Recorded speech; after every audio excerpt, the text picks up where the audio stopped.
से गहरा होता है, असलियत सामने आ जाती है। और जब असलियत सामने आती है झेलना बड़ा मुश्किल होता है। आपके सपने टूट जाते हैं। आप जिस छवि पे दीवाने हुए थे वो छवि तो सिर्फ छवि थी, वो तो इंसान नहीं था वैसा। 99% केसेस में मेरा ख्याल है कि अट्रैक्शन 1-2 महीने में समाप्त होता है। उसके बाद तो एक बोझ है जो आप ढो रहे हैं। कभी कभी होता है कि दोनों का खत्म हुआ तो बात आसान है, कभी कभी किसी एक का खत्म होता है, एक का नहीं होता है, वहां मामला मुश्किल हो जाता है। तो ऐसा हो सकता है आपके जीवन में कि दूसरा साथी आपका ये कहे कि भैया देखो, मैं तुम्हारे साथ कुछ महीने से हूं पर मुझे अब अच्छा नहीं लग रहा, मैं ब्रेकअप करना चाहता हूं।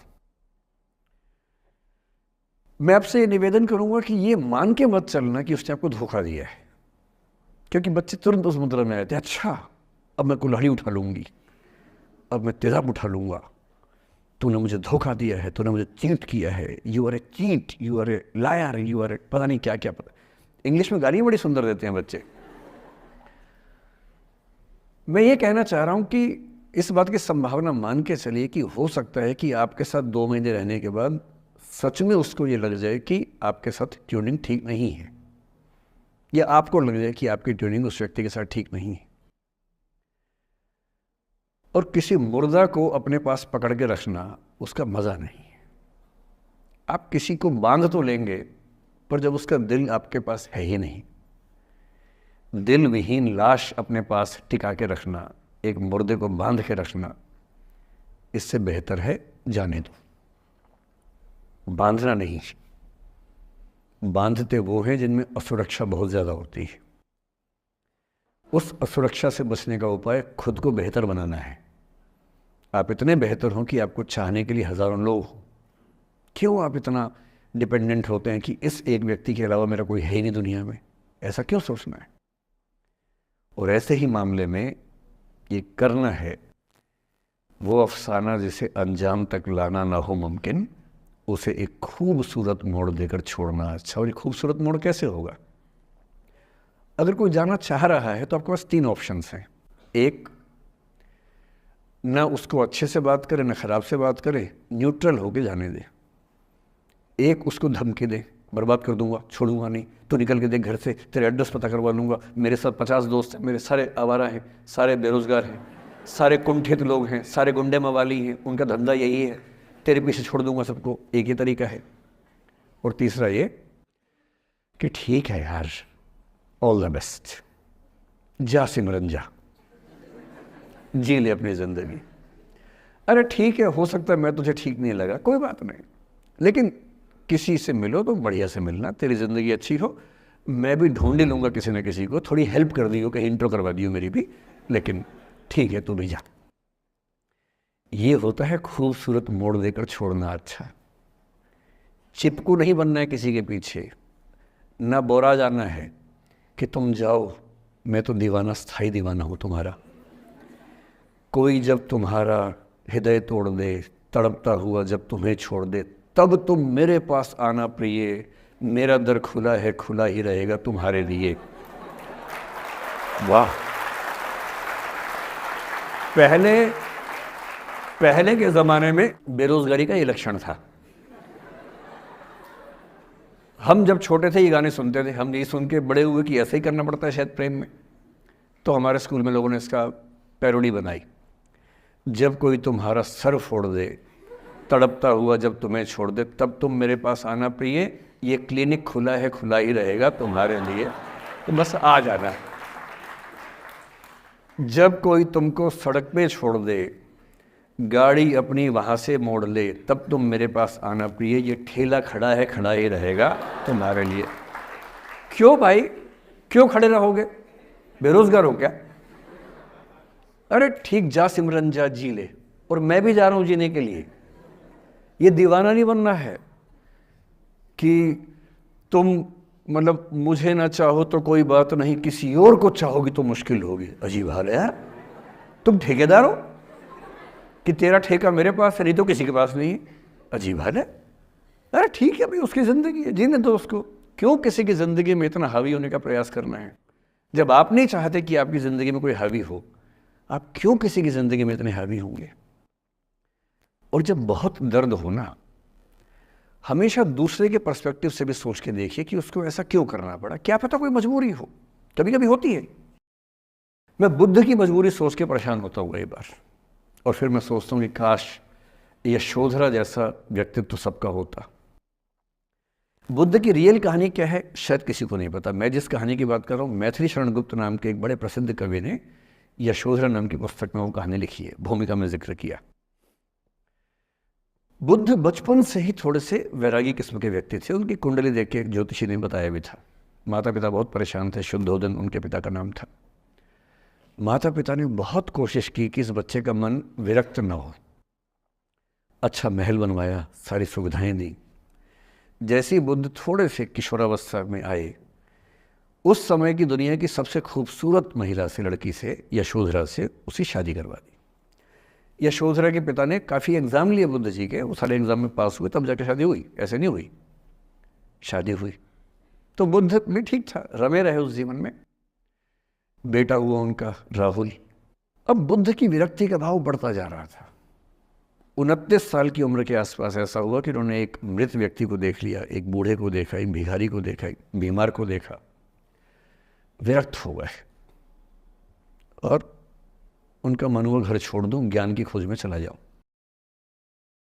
अब ज्ञान की खोज में जाएं, उनको पता है कि भाई मेरी पत्नी भी है, मेरा बेटा भी है, राज्य भी है, कैसे छोड़ दूं। छोड़ना जरूरी है। अंदर की आवाज है कि छोड़ो, तुम इस चीज के लिए नहीं बने हो, तुम्हारा स्वधर्म कुछ और है। बाहर की जिम्मेदारी है कि छोड़ नहीं सकते। मैं अनुमान करता हूं कि बुद्ध ने शायद अपने पिताजी से कहा हो कभी कि पिताजी मैं बहुत परेशान हूं, छोड़ना चाहता हूं। तो पिता ने समझा बुझा के मना किया होगा कि बेटा शोभा नहीं देता, ऐसा मत करो। हो सकता है पत्नी से भी बात की हो, पत्नी ने भी कहा हो कि ये क्या बात हुई, हम सबका जीवन तुम पे टिका है, बच्चा अभी बिस्तर से भी नहीं उतरा है, अभी तो चलना भी नहीं शुरू किया है, तुम ऐसी बात कर रहे हो। इसका जिक्र नहीं मिलता इतिहास में कि ये बात हुई कि नहीं हुई। और एक दिन बुद्ध ने तय किया और वो आधी रात को पत्नी और बेटे को सोता हुआ छोड़ के चले गए। इसको बौद्ध परंपरा में महाभिनिष्क्रमण कहते हैं, बुद्ध का अपने घर से निकल जाना। अब बुद्ध चले गए, लेकिन मैथिली शरण गुप्त यशोधरा के पर्सपेक्टिव से बुद्ध को देख रहे हैं। यशोधरा बहुत परेशान है, भाई पति चला गया है, बच्चे का पिता चला गया, मजाक थोड़ना है। राजा परेशान है कि उनका उत्तराधिकारी चला गया है। यशोधरा इतनी परेशान है, बहुत लंबे समय तक छंद आते रहते हैं कि वो कितनी बेचैन है, कितनी परेशान है। लेकिन यशोधरा की सबसे बड़ी परेशानी इस बात से नहीं कि बुद्ध चले गए, इस बात से है कि बिना बताए चले गए, भरोसा नहीं किया। और वो अपनी सहेली से कहती है, सिद्धि हेतु स्वामी गए, यह गौरव की बात। मुझे गर्व है कि मेरा पति इतने महान काम के लिए गया है। सिद्धि हेतु स्वामी गए, यह गौरव की बात, पर चोरी चोरी गए, यही बड़ा व्याघात। सखी सखी वो मुझसे कहकर जाते, कह तो क्या वो मुझको अपनी पथ बाधा ही पाते, क्या मैं रास्ता रोकती उनका। उसके मन में ये मलाल है कि बिना बताए चले गए। वो इस भाव को लेट गो नहीं कर पा रही है, परेशान है। फिर बुद्ध को ज्ञान मिला 6 साल की तपस्या के बाद, बोधगया में बोधि वृक्ष के नीचे ज्ञान मिला। बात फैल गई। जो 5 शिष्य बुद्ध को छोड़ के भाग गए थे उनके बुरे वक्त में, उन्हीं 5 को बुद्ध ने सबसे पहले ज्ञान दिया सारनाथ में, जिसको धर्मचक्र प्रवर्तन कहते हैं। बुद्ध की ख्याति बढ़ने लगी। शुद्धोदन ने बुद्ध के पास, अपने बेटे के पास कई लोगों को भेजा ये कहने के लिए कि भाई यहाँ भी तो आओ, हमसे भी तो मिलो। बुद्ध का ऐसा प्रताप था कि जो उनके पास जाता वो बुद्धम शरणम गच्छामि हो जाता, वापस ही नहीं आता। तो फिर शुद्धोदन ने बुद्ध के बचपन के एक दोस्त को ये कह के भेजा, भैया मैं जानता हूं तुम वापस नहीं आओगे, पर प्रभावित होने से पहले बोल देना कि पापा याद कर रहे थे। तो वो गया, उससे वायदा निभाया, हो तो गया, बुद्ध के संग में दीक्षित हो गया, पर वायदा निभा दिया। तो बुद्ध ने कहा जरूर जाऊंगा, पिताजी की आज्ञा है तो जाऊंगा ही जाऊंगा। बुद्ध पहुंचे अपने कपिल वस्तु, जो अपना इलाका था, वहां पहुंचे। पूरे कपिल वस्तु में, नेपाल सिद्धार्थ नगर से नेपाल जाएंगे तो नेपाल बॉर्डर पे ही कपिल वस्तु है। मैं देखने गया था वो जगह जहाँ बुद्ध पैदा हुए थे, बड़ा सुंदर स्थान है, आप भी जाकर देखें कभी। तो बुद्ध पहुंचे रात को, एक धर्मशाला में रुके।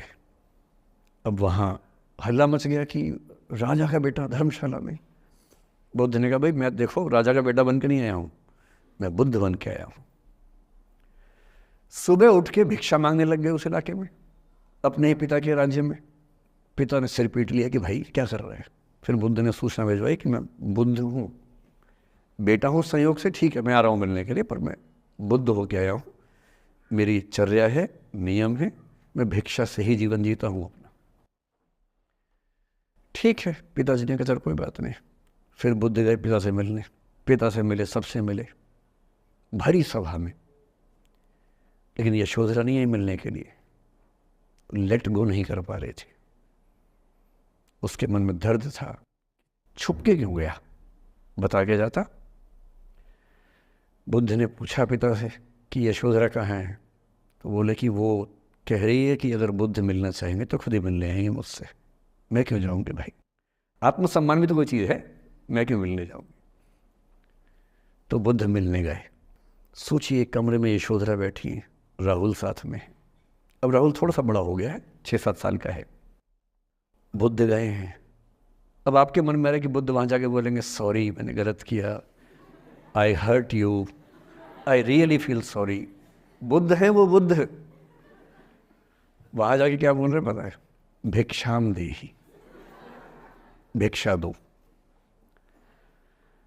और यशोधरा कितनी महान महिला रही होगी, उसने अपने बेटे का हाथ बाप के हाथ में दे दिया। लेट गो का इससे महान उदाहरण दुनिया के इतिहास में नहीं है कि चलो आखिर तुमने आके झुक के कुछ मांगा तो सही। उसकी जितनी ईगो थी, अहंकार था, सब विगलित हो गया। और जो औरत परेशान थी कि मुझसे बिना बताए गया, उसने अपने बेटे को दे दिया कि इसको लेके जाओ।